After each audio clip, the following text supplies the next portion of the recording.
Alors, La chevauchée terrible, réalisée en 1975 par Anthony M. Dawson, de son vrai nom Antonio Margheriti, est une production en majorité américaine, puisque c'est donc produit par la Fox. Et c'est un film très étrange parce qu'on y retrouve à la fois certains archétypes du western italien et ceux du western américain. Ce qui fait qu'à l'arrivée, on a un film un peu étrange, un peu hybride. La production étant déjà elle-même hybride, le film l'est également.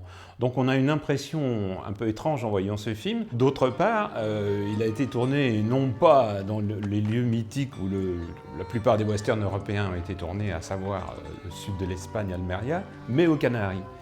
Et donc ça, en plus, ça crée une impression très étrange en voyant ce film. Le film est interprété par Jim Brown, Lee Van Cleef, Fred Williamson et Jim Kelly. Donc là, on a une distribution aussi tout à fait inattendue, parce que nous avons 3 acteurs noirs américains qui sont devenus des stars montantes du cinéma de blaxploitation. Et en ce qui concerne plus particulièrement Jim Brown, ce dernier déjà s'était exprimé dans plusieurs westerns, et en particulier le meilleur western à mon sens de Gordon Douglas, Rio Conchos. Puis il a eu un rôle beaucoup plus important dans un autre western américain qui lui a été tourné en Espagne, de Tom Grise, Les Sans-Fusils, dans lequel Jim Brown avait pour partenaire Raquel Welch et Burt Reynolds, qui est un excellent western. Et puis Jim Brown, ensuite, il a fait une carrière assez importante dans les films, les polars de la blaxploitation. Donc en 1975, il est un peu au sommet de sa carrière, et donc effectivement, quand on regarde le générique de La chevauchée terrible, c'est lui qui est en fait le personnage principal du film. Lee Van Cleef, il a un peu un rôle de faire valoir dans le film, il est un peu en retrait par rapport à ce qu'on attendait. Donc ce film réalisé par Anthony Dawson aux Canaries est très étrange pour d'autres aspects, parce qu'on s'aperçoit que, bon, 1975, c'est une année pour laquelle le western européen, le western italien brûle ses dernières cartouches. Donc effectivement, cette production américaine qui demande à un réalisateur italien qui s'est brillamment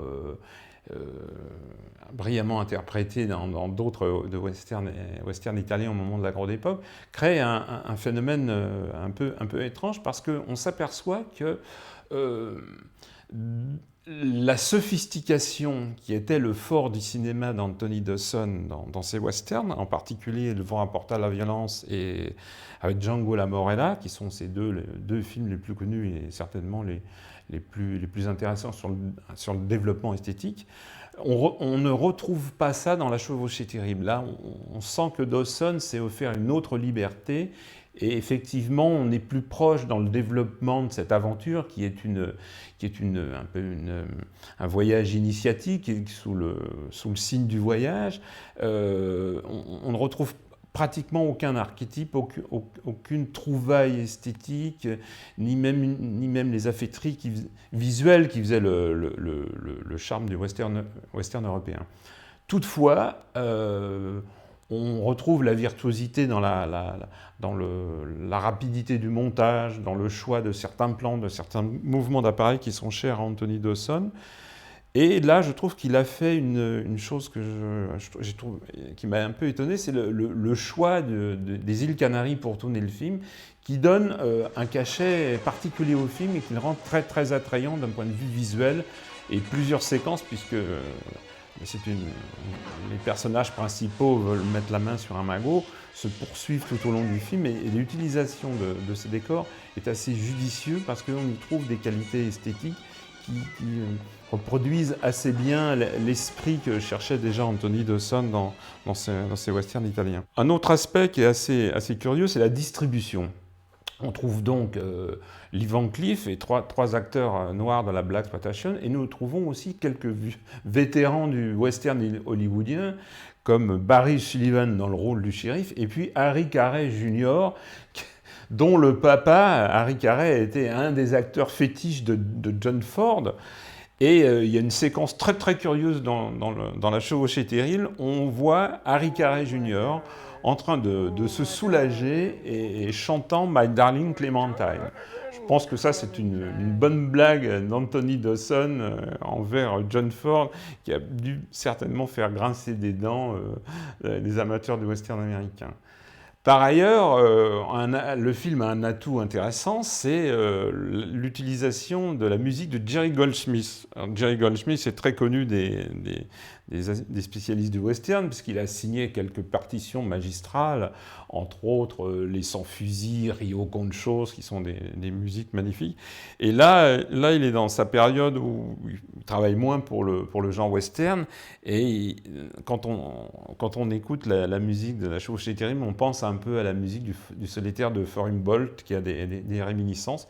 Et ça donne un cachet très intéressant au film. Et en même temps, ça accentue le côté hybride du film. C'est-à-dire que toujours cette esthétique italo-américaine avec un compositeur américain, on ne sait plus trop sur quel registre se joue le film.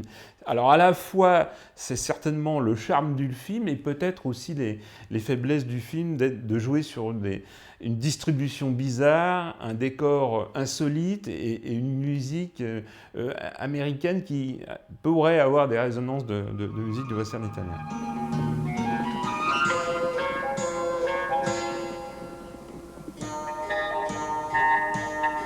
Par ailleurs, il y a une complexité dans le scénario, c'est-à-dire qu'il y a énormément de personnages et plusieurs groupes de personnages veulent absolument s'emparer de l'argent et ça crée par moments un peu un excès, une confusion.